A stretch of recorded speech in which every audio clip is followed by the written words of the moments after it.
Benjamin Netanyahu, waziri mkuu wa Israel, katika hotuba yake aliyotoa mnamo Alhamisi, anasema kwamba haamini kama wa Iran wanaweza wakaiangusha serikali yao.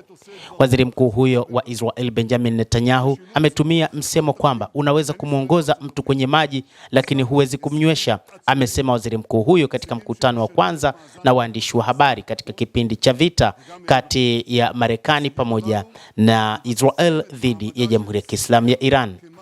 Waziri mkuu huyo ambaye amemtishia kiongozi mkuu wa Iran Mojtaba Khamenei amesema kwamba hakuamini ikiwa raia nchini Iran wangeweza kuiacha serikali hiyo na kuamua kuungana nayo, huku kukiwa na hasira ya jamii ya kaskazini kutokana na kulengwa na kundi la Hizbullah. Netanyahu alionya kwamba serikali ya Lebanon inapaswa kuchukua hatima yao mkononi mwao na kuwapokonya silaha kundi la wapiganaji linaloungwa mkono na Iran.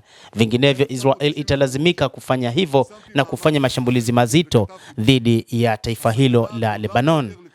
Hata hivyo, Israel inaendeleza mashambulizi huko Lebanon, ikionya kwamba itaongeza mashambulizi zaidi ikiwa Hizbullah itaendelea kufanya mashambulizi dhidi ya Israel, ambapo wanadai ni kisasi dhidi ya kifo cha Ayatollah Al-Khamenei. Waziri mkuu alitoa wito kwa Rais Isaac Herzog kufuta kesi yake ya rushwa, akisema Herzog anapaswa kufanya jambo sahihi na kwamba rais wa Marekani Donald Trump anazungumza kutoka moyoni wakati akimtusi Herzog kwa kushindwa kumpa msamaha. Kuhusu uwezekano wa mabadiliko ya utawala nchini Iran, Netanyahu aliwaambia waandishi wa habari katika mkutano na waandishi wa habari ulioonyeshwa kwenye televisheni, akisema tutaweka mazingira mwafaka zaidi kufanya hili, ikiwa ni pamoja na mashambulizi ya anga kama tulivyofanya jana, kama tunavyofanya siku hizi, ili kuwapa watu wa Iran nafasi inayohitajika kuingia mitani. Hata hivyo, alisema sikatai, siwezi kusema kwa uhakika kwamba watu wa Iran watauangusha utawala huo. Waziri mkuu huyo wa Israel bado hana imani kwamba wa Iran wataweza kuangusha utawala wa Jamhuri ya Kiislamu ya Iran, na sasa anaona ni kama vile wa Iran wanaunga mkono serikali yao. Wa Iran wanaonekana kuunga mkono serikali yao na kwamba wanaona ni kama vile serikali ya Marekani wana jambo lao wanataka kufanya katika Jamhuri hiyo ya Kiislamu ya Iran, lakini pia wakichukulia mifano mingi ambayo imefanywa na serikali ya Marekani katika usaidizi ambao walikuwa wakiutoa katika baadhi ya maeneo, lakini hatimaye kutengeneza mazingira mabaya katika mataifa hayo. Waziri mkuu huyo wa Israel anasema tuliwaambia msaada uko njiani, alisema akihutubia umma wa Iran.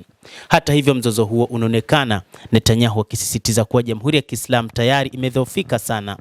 Ni Iran tofauti, haitishi tena kama ilivyokuwa hapo awali, alisema. Sio nguvu sawa, sio mnyanyasaji mkubwa tena ambaye hakuna kinachoweza kufanywa dhidi yake na kwamba hakuna mtu anayeweza kuungana dhidi yake, anasema waziri mkuu huyo wa Israel Benjamin Netanyahu katika sehemu ya hotuba alipokuwa akizungumza na waandishi wa habari.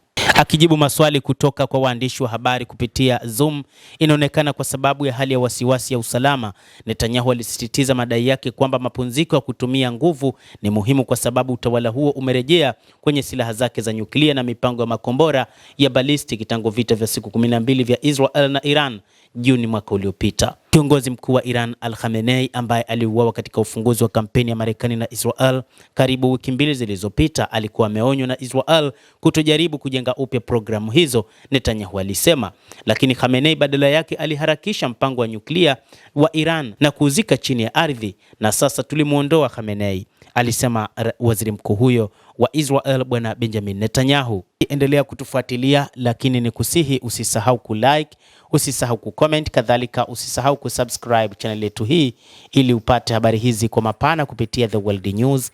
Mimi ni Adam Hussein, endelea kuwa nasi wakati wote, endelea kutufuatilia.